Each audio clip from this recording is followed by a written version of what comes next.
Nouveau sujet, nouvelle doctorante avant un petit temps de... C'est la dernière présentation avant un temps de questions-réponses collectif.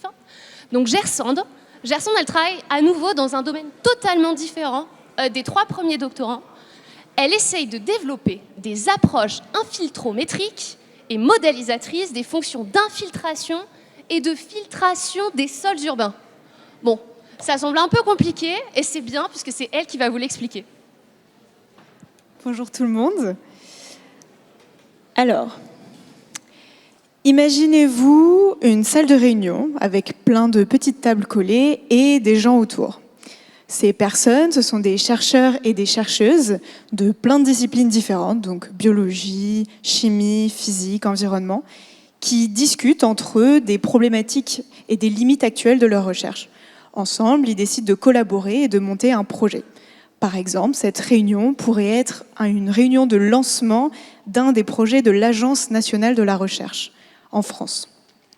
Et vous avez moi à côté, tout juste bachelière de filière scientifique et qui n'a absolument aucune idée de ce qu'elle a envie de faire de sa vie.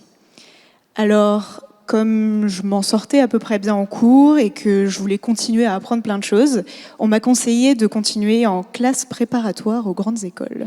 Bon, en gros, 2 ans pour après passer des concours compliqués et finir dans une école d'ingénieur.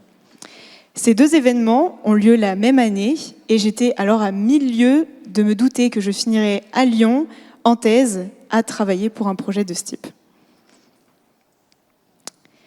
Après 4 ans de travail, dont 2 en prépa très intense et mes 2 premières années d'école d'ingé beaucoup moins intenses, je décide, curieuse, de me rendre dans un des laboratoires de mon école et de rencontrer Laurent, mon futur directeur de thèse. On discute, il me présente les opportunités qui vont s'offrir en thèse, on parle, etc. Et je décide donc de candidater pour une thèse. On rend un dossier écrit, on passe un oral devant un jury et me voilà 1 an après à rencontrer mon nouveau bureau. Ce bureau, je vais le côtoyer 3 ans et je vais y faire beaucoup de choses. Déjà, dans un premier temps, lire beaucoup d'articles, de livres, me renseigner sur le sujet. Et les premiers mois de ma thèse sont un peu particuliers parce que confinés. Donc en fait, je suis chez moi, devant mon ordi, à lire des choses, à prendre des cours sur Internet, voir mes encadrants de temps en temps, en visio, et j'apprends des choses de plus en plus.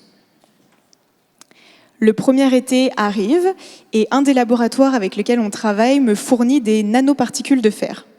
Ces nanoparticules de fer, ce sont donc des toutes petites molécules qui me servent à reproduire la mobilité des polluants, de certains polluants, dans les sols. J'utilise également un infiltromètre, donc c'est un appareil qui sert à mesurer l'infiltration.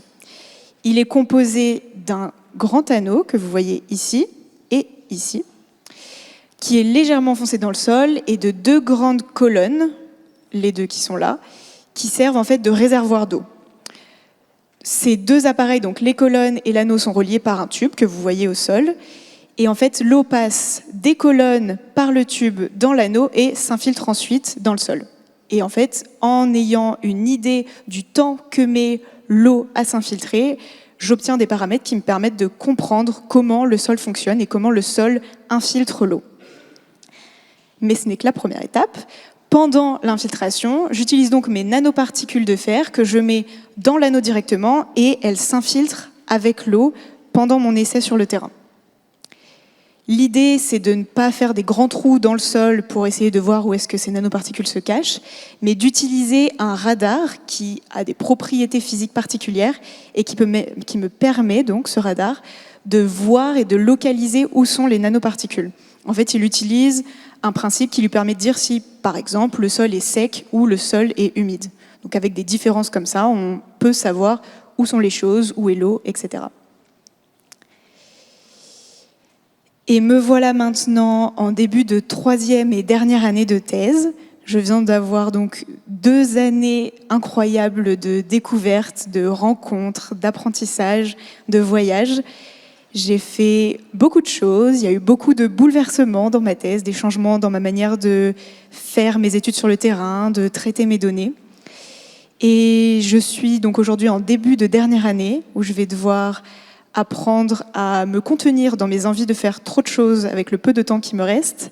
Je vais également continuer à traiter mes données, écrire des codes, utiliser plein de logiciels différents et peut-être enfin écrire de très beaux articles, continuer, avancer et à la fin de tout ça, soutenir et être peut-être enfin fier de toutes ces années, de tout ce travail accompli.